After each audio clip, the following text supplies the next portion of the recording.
Gahapdos ba ang imuhang kuto-kuto? Adunay tambag si Dr. Willie Ong. Kay kitang tanan adunay mga higayon nga atong matagamtaman ang pagpanghapdos sa atoang kuto-kuto.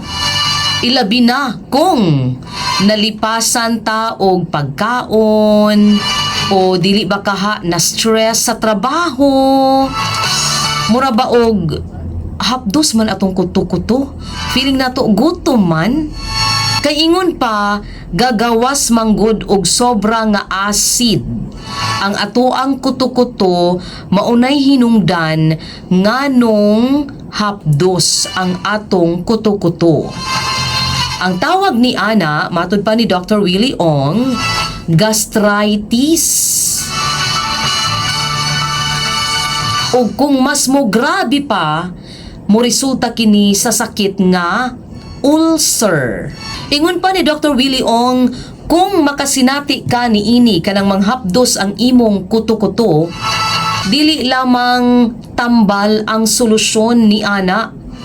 Kay ingon pa ni Dr. Willie Ong, mas maayo kuno ang insaktong pagkaon. Insakto ba kaha ang imong pagkaon? Mauni ang iyahang tambag ni Dr. Willie Ong.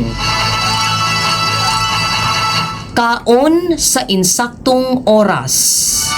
Ingon pa niya, ginagmay, bahalag, perminti, kagakaon. Basta kay ginagmay. Halimbawa no, mukaon ka og alas 7 sa buntag. Dayon magsaging dayon ka or kanang kaon is pamahaw no, alas 7 sa buntag. Mukaon ka og saging alas 10 sa buntag. Maniudto dayon ka gamay lang. Dayon magmerienda na pod. Wa maguta na anad ani merienda no, pero I don't know sa uban nga naanad mag snack mao ni iyang tambag.